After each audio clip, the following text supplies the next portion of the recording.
살면서 터득했던 뉴욕에 대한 지식입니다.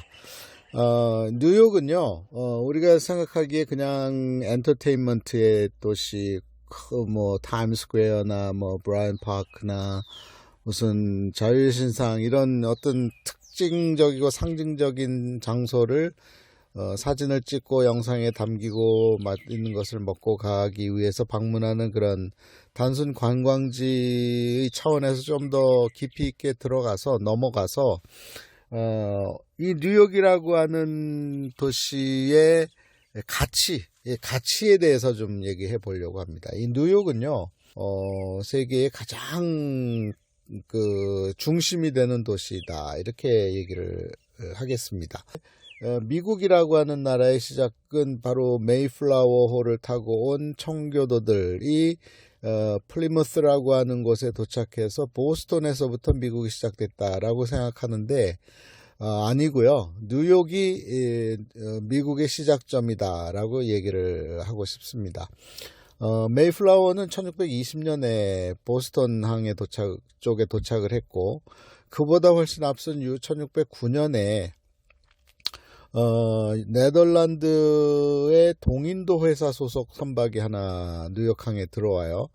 해프문이라고 하는, 반달이라고 하는 선박을 타고 영국 선장이었던 헨리 허슨이 이제 뉴욕항에 들어오게 됩니다. 헨리 허슨은 그 뉴욕을 어떻게 알게 되었나? 그보다 훨씬 앞섰던 1500년대 초반, 1524, 5년쯤에 프랑스의 선장이었던 그 베라자노, 지오반니 베라자노라고 하는 이제 이탈리아 출생이지만 이제 프랑스에서 자라고 프랑스에서 직업을 갖게 되었던 베라자노라고 하는 인물이 이제 프랑스 선박을 타고 이 뉴욕항, 저 멀리 보이는 지금도 있는 베라자노 브릿지가 있는 그 밑에 쪽에 와서 이 안을 들여다보니까 그냥 큰 호수 같아서 그냥 지나쳐 버리고 말아요. 그렇지만 기록에는 남겼죠. 지나쳐서 항해일지는 남기면서 그는 이제 어디로 올라가냐면 캐나다 쪽으로 올라가면서 뉴펀들랜드 어장을 이제 찾아내게 되는데, 그래서 그 기록을 바탕으로 이제 헨리 허슨이 1609년에 이제 이곳에 도착하게 돼요. 도착한 곳은 지금 배경화면에 넣지만 맨하탄 최남단을 이제 베러리 파크라고 하는 공원이 있는데 이곳에서 이제 스테이튼 아일랜드나 또는 스태츄 오브 리버티 자유연상을 보러 가는 배들이 출항을 하는데, 처음에 도착한 곳은 이곳이 아니라 그보다 저 앞에 있는 저쪽에 보이는 거버너즈 아일랜드라고 하는 그 섬에, 작은 섬에 도착하게 됩니다. 그리고 그 타고 온 선박인 해프문이라고 하는, 반달이라고 하는 배를 거기다 대형 선박이니까 정박을 시키고 자그마한 커누 같은 걸로 타고 이제 맨하탄의 최남단인 베럴 파크에 이제 도착을 하는 거죠.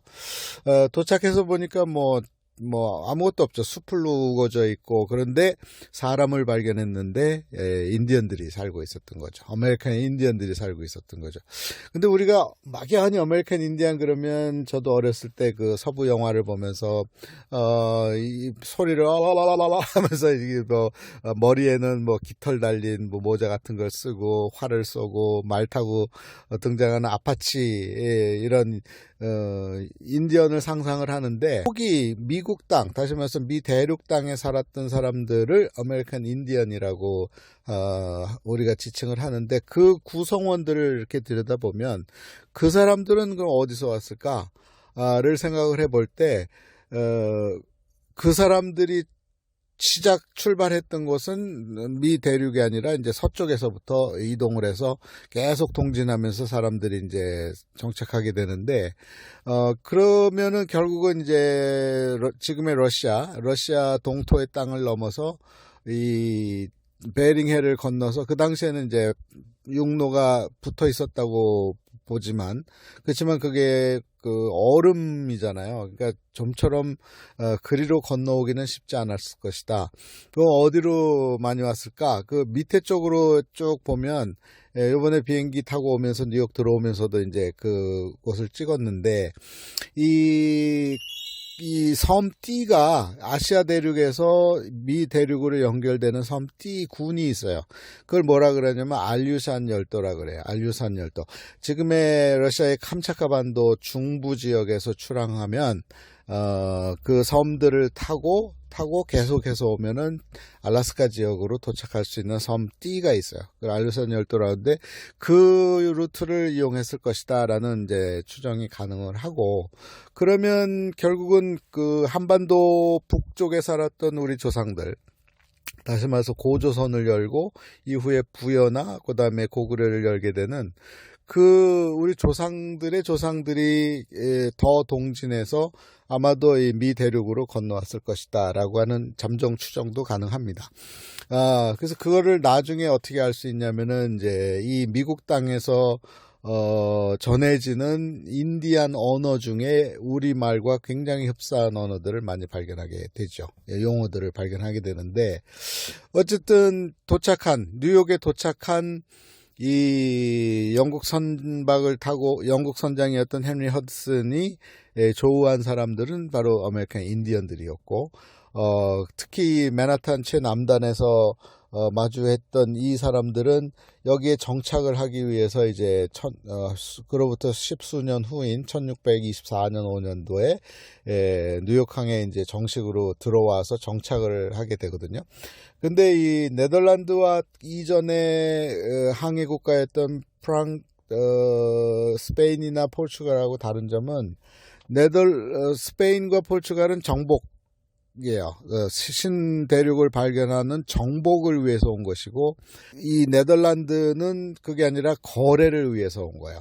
그래서 동인도 회사의 이름으로 왔기 때문에 국가가 보낸 게 아니라 회사의 이름으로 민간 투자자들이 선박을 보내서 이제 도착하는 곳에서 필요한 물건들을 다시 이제 본국으로 돌아가서 이제 거기서 이제 이익을 챙기고 하는 어떤 투자의 목적으로 왔었기 때문에, 이 뉴욕도 마찬가지로 이제 거래를 하게 돼요. 인디언들과 거래를 하면서 이제 가치를 산정을 할 때 지금 돈으로 미화 24달러에 해당되는 24불에 해당되는 귀금속을 주면서 우리가 이 땅을 정식으로 구입하는 것이다라고 귀금속을 전달을 해줬고, 아메리칸 인디언들은 그게 무슨 말인지도 모르면서 주니까 받았던 거예요. 그것을 계약이라고 생각하지는 않았던 것 같아요.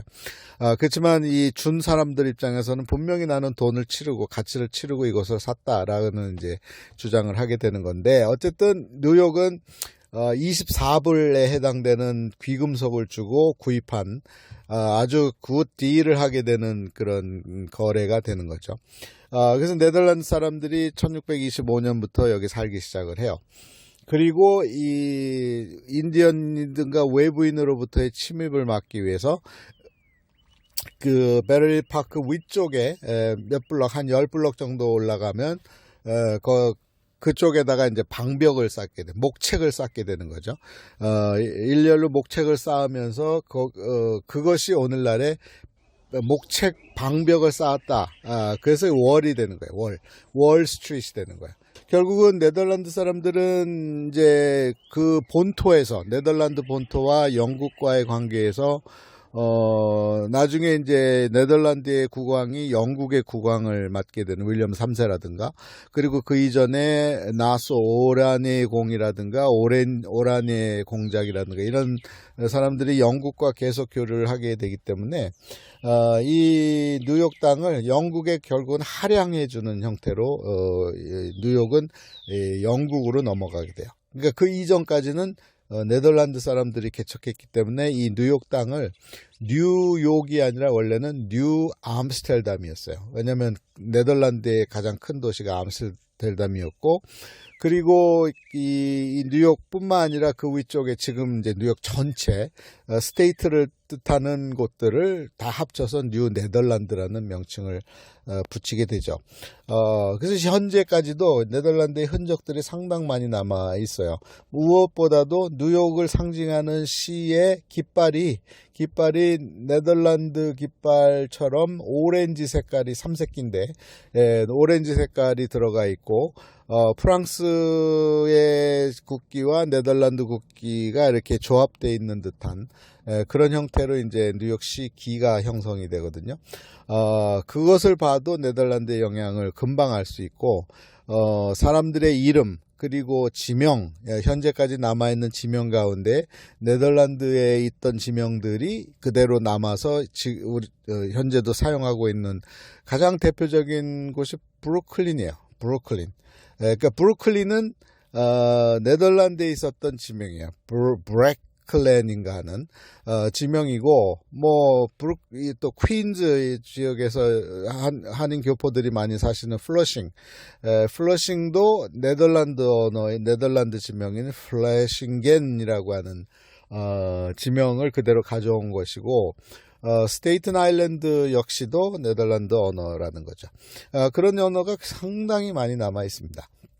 그렇게 해서 이제 뉴욕은 시작이 되었고, 이후에 이제 1625년부터 네덜란드인들이 정착을 하고 있다가 결국은 그로부터 얼마 지나서 1664년에 영국이 이곳을 인수합병하게 되는데, 그때 인수합병한 사람이 누구냐면 요크공이에요. 듀크 요크예요.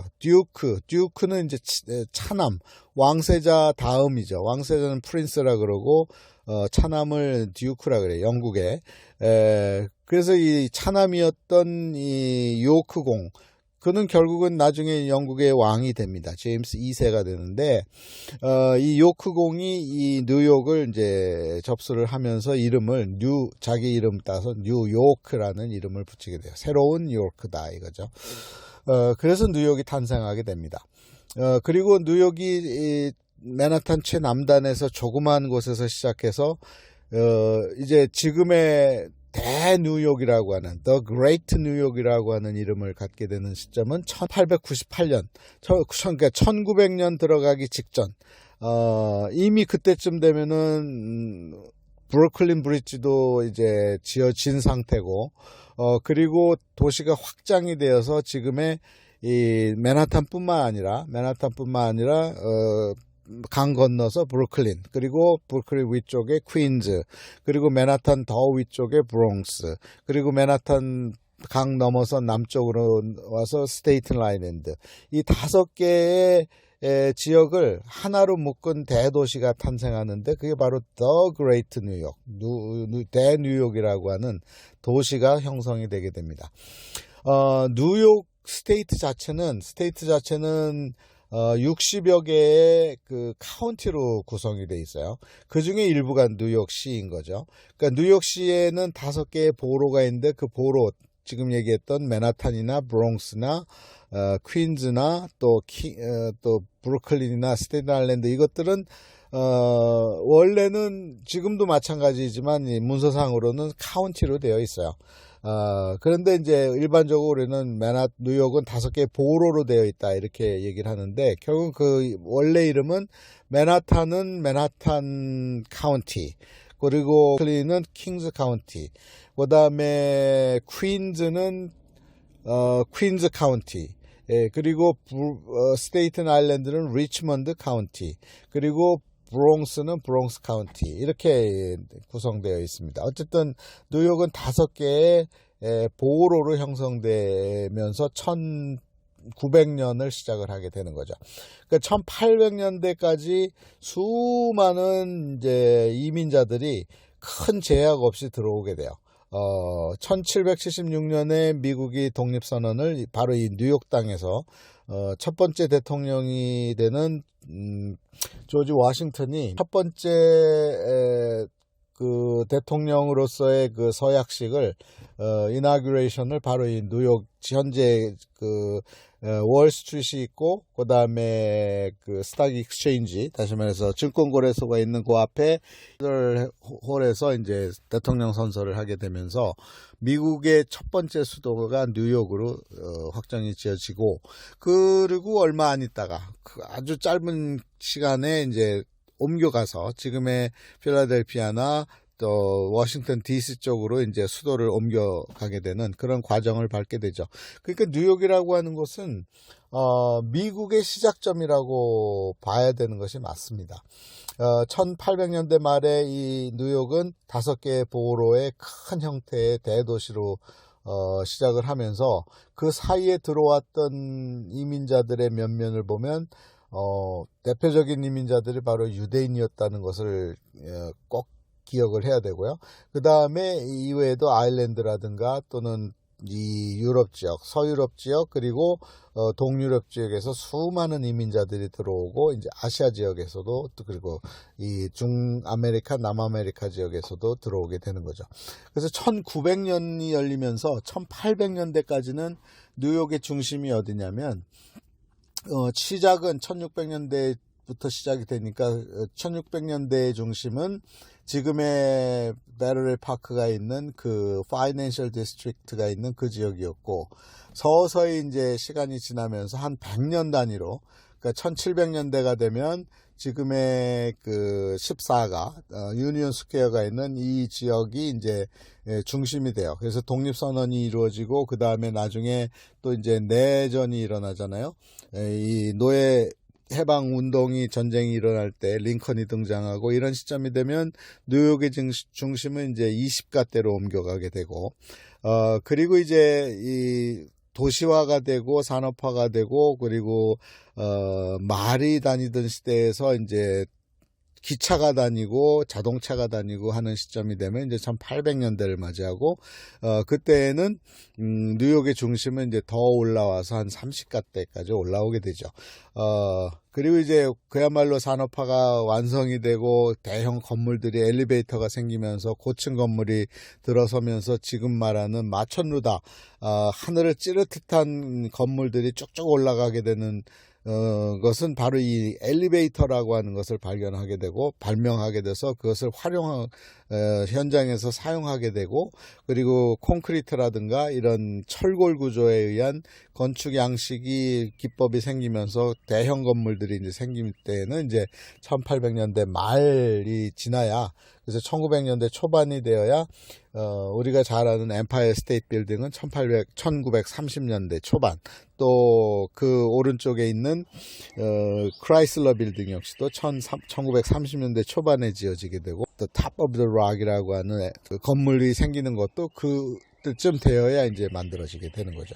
그러니까 1900년대는 1800년대하고 굉장히 다른 이제 시대를 맞이하게 되는 거야. 1900년대는 대표되는 것이 자동차와 고층 건물들이 들어서게 되는 시점이고, 밀레니엄을 맞이하면서는 이제 그 건축물들도 이 철골을 기반으로 하지만 그 외벽은 콘크리트나 시멘트가 아닌 이제 대형 유리 중심의 이제 통유리 중심의 건물들이 지어지면서 현재의 뉴욕이라고 하는 곳들은 이제는 이제 대형 유리로 장식되어 있는 초고층 건물들, 거의 100층에 이르는, 지금 현재 57가대에 거기를 빌리어네어즈 로우라고 하는데요. 천만장자들이 사는 곳이다, 이런 뜻인데, 거기에 세워져 있는 98층 건물, 95층 건물, 88층 건물, 이런 것들은 한결같이 이제 통유리로 되어 있고요. 이제 가장 높은 곳에서 사는 사람들이 현재로서는 95층에 거주하고 있는 센트럴파크 사우스 쪽에 있는 사람들이 기거하게 되는 거죠.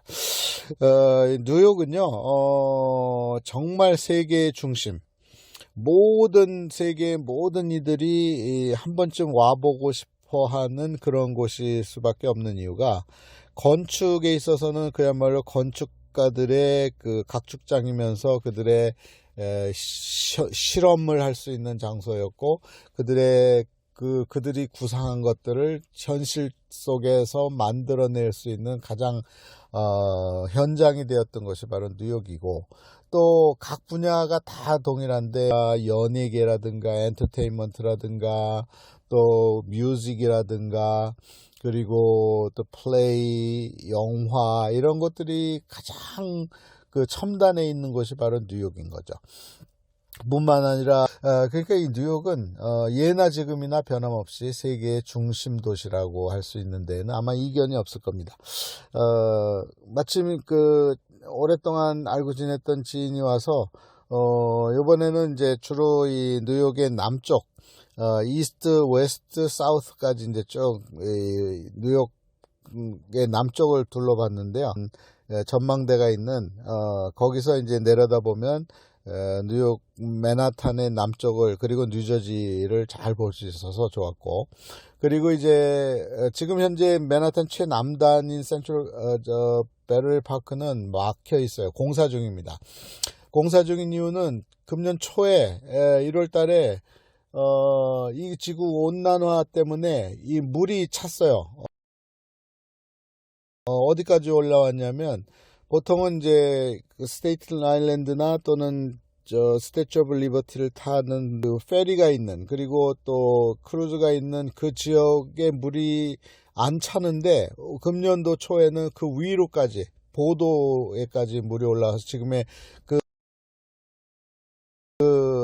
한국전쟁 기념비들을 세워 있는 그 부분까지 물이 올라올라 그래서 지금 현재 3m 높이의 방파제를 쌓고 있어서 지금 공사 중이어서 남쪽은 베럴 파크 쪽에서는 보기가 어렵지만 이 동쪽으로 오면은 이제 바로 건너가 덤보이잖아요. 덤보에서 바라다 보는 뉴욕은 여전히 아름다웠고요. 또한 이제 이 사우스 시포트 쪽에서 보는 브루클린 브릿지, 그리고 그 미드타운으로 올라가면서의 뉴욕은 여전히 와볼 만한 아주 좋은 관광지임에는 틀림이 없습니다. 누구나 한 번쯤은 와보고 싶어하는 뉴욕, 한 번쯤 방문해서 즐거운 시간을 가져보시기를 바랍니다. 여기는 뉴욕입니다.